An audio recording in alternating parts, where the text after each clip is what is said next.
আজ আমরা যখন দেশের চিকিৎসা ব্যবস্থার কয়েকজন মহিরুহের সাথে আলোচনা করছি, তখনই হয়তো সারা দেশে প্রত্যন্ত অঞ্চলে অনেক মানুষ ক্রিটিক্যাল কেয়ার ফেসিলিটি বা নিবিড় পরিচর্যা কেন্দ্র না থাকার জন্য বিনা চিকিৎসায় কাতরাচ্ছেন, মৃত্যুবরণ করছেন। ঢাকা শহরে বাংলাদেশের মোট জনসংখ্যার ন্যূনতম অংশ বাস করে, কিন্তু রাজধানী ঢাকায় ক্রিটিক্যাল কেয়ার ফেসিলিটি দেশের ৮০ থেকে ৯০%। বিভিন্ন গ্রামে ক্রিটিক্যাল কেয়ার চিকিৎসা ব্যবস্থা একেবারেই অপ্রতুল। Bangladesh society of critical care medicine এই ক্ষেত্রে বিরাট অবদান রাখতে পারে। বিগত বছরের অবহেলায় বাংলাদেশি ক্রিটিক্যাল কেয়ার ফেসিলিটির এক ভয়াবহ চিত্র।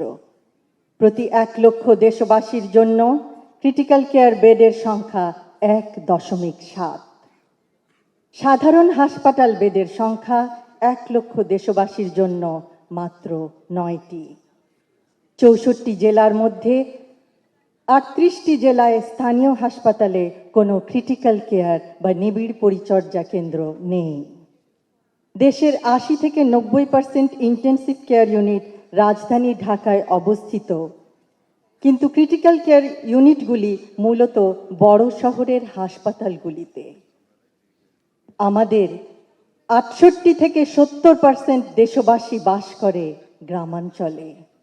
তাহলে তারা কিভাবে ক্রিটিক্যাল কেয়ারের মতো সেবা পাবে? কেউ অসুস্থ হলে তার জন্য কিভাবে সর্বোচ্চ চিকিৎসা সেবা প্রদান করা যাবে? নবজাতক শিশু, অন্তঃসত্ত্বা মা, নিউমোনিয়া বা স্ট্রোকে আক্রান্ত বয়োবৃদ্ধ অথবা সড়ক দুর্ঘটনায় আহত তরুণ সকলেই ক্রিটিক্যাল কেয়ারের অভাবে শীঘ্রই মৃত্যুর কোলে ঢলে পড়ছে। কিন্তু নিঃসন্দেহে পরিস্থিতির পরিবর্তন সম্ভব। আমরা সংকল্প গ্রহণ করলে আর কোনো দেশবাসী তার গুরুতর শারীরিক অবস্থার সময় বিনা চিকিৎসায় মৃত্যুবরণ করবে না।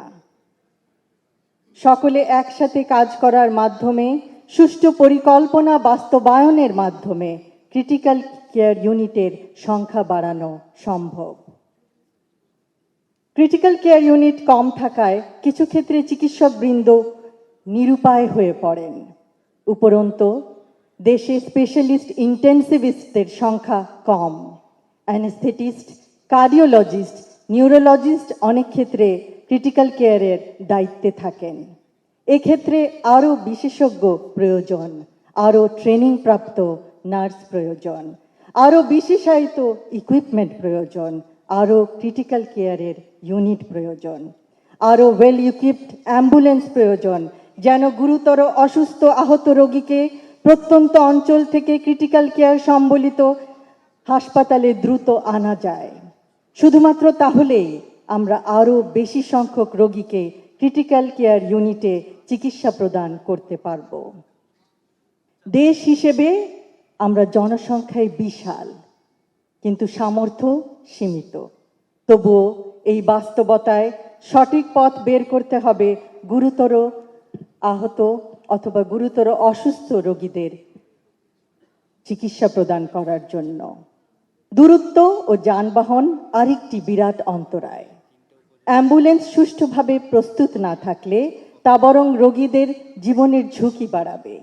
প্রত্যন্ত গ্রামাঞ্চলে ক্রিটিক্যাল কেয়ার প্রদান করতে না পারলেও অন্তত প্রপারলি ইকুইপড অ্যাম্বুলেন্স দ্বারা রোগীদের সদর হাসপাতালে আনা যায়। সদর হাসপাতালগুলিতে ক্রিটিক্যাল কেয়ার ইউনিট নিশ্চিত করা হলে নিশ্চয়ই পরিস্থিতির উন্নতি সম্ভব।